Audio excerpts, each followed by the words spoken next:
Welcome everybody to a look at a film from Warner Brothers Archive Collection as a part of a deal that they were doing with HMV, which would be part of HMV's premium collection, and it is 1955's Bad Day at Black Rock.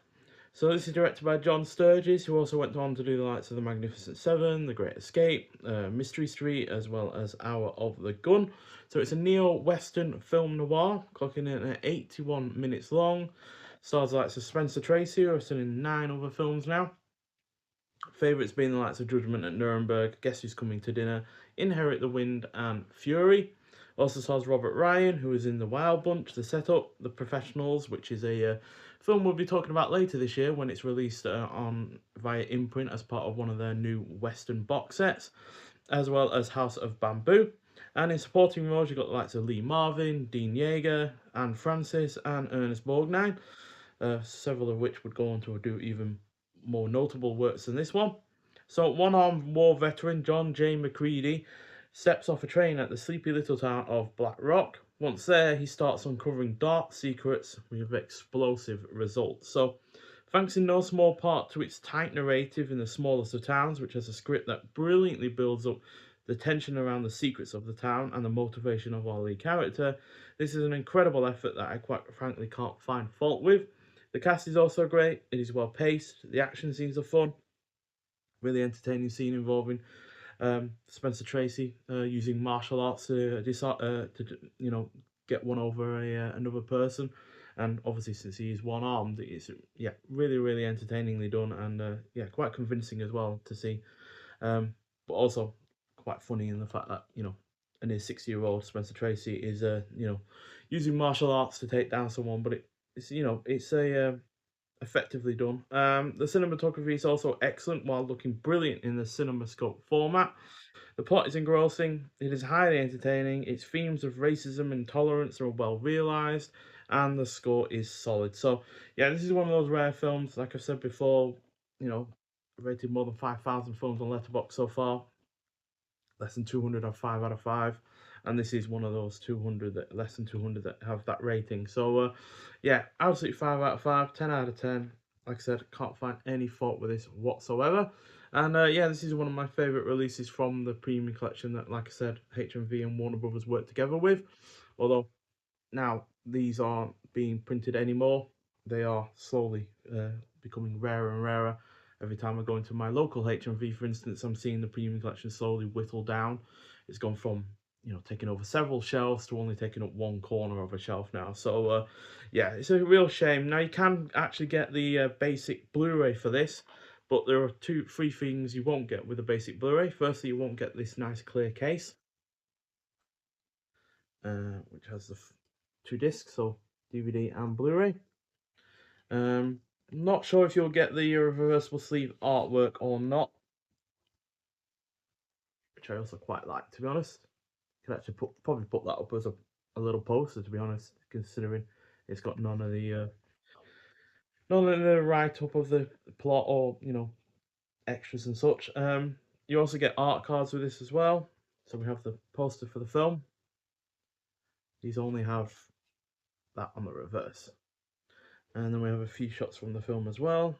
These are only in black and white, so you don't get the true CinemaScope kind of effect with the colour with these, but they are still well done regardless. And you'd also wouldn't get the slipcover as well. So yeah, it is a shame that you're only able to get the basic Blu-ray now, but at least it is still available in some form or another. It's just a shame that these aren't still coming out. I bought the vast majority of these. There were, I think, around 180 of them overall. So yeah, there was quite a lot. In terms of extras on the disc itself, you do have a commentary by film historian Dana Poland, as well as the theatrical trailer as well. And yeah, this was actually a bit of a hit as well. It had a budget of $1.288 million, but went on to make $3.788 million in the US alone. So yeah, $2.5 million gap there.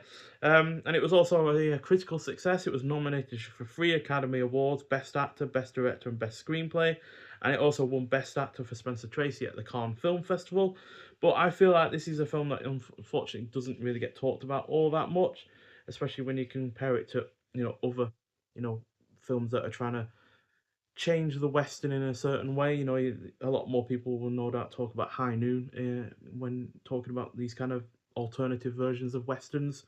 But I still think that this is an excellent effort in its own right, and one that undoubtedly deserves a new release. It is, though, the 17th most popular film from 1955 on Letterboxd, which is interesting enough that it is in that top 20, but it's still well out of the top 10. And yeah, quite frankly, I feel like it deserves to be seen by more people, but maybe because it isn't widely available on the likes of Blu-ray, and certainly isn't on streaming as far as I'm aware. Yeah, that's probably why it's not as many people have been able to see it as I think should be. But still, yeah, well worth seeing if you haven't already. If you can at all, try and find it at all. I'm not sure how, considering, like I said, basic Blu-ray is the only thing available, and I'm not sure if that's a release that is available outside of the UK. But if you are in the UK, it is easily available. I think it's only about £9.99 at the moment, so it's not expensive to try this film out. And like I said, it is well worth seeing. And at the end of the day, it's only an hour 21, so you're not going to be using up too much of your time if you don't like it as much as me or at all. So yeah, but I do feel like most people will get something out of this. And for a 71-year-old film, it does feel very modern in terms of its condemnation of racism, intolerance, jealousy, and yeah, considering it's only 10 years after World War II, to go head on with anti-Japanese sentiment is really, really quite brave from the filmmakers. And yeah, this along with the likes of Samuel Fuller doing the first interracial kiss in the 50s as well is yeah, two kind of landmark films that I don't feel get talked about enough. So yeah, get out there and see it if you haven't already. But if you have seen it and have thoughts on it, I'd like to hear what you think about it. But nonetheless, thank you for watching, and I'll see you in the next one. Bye.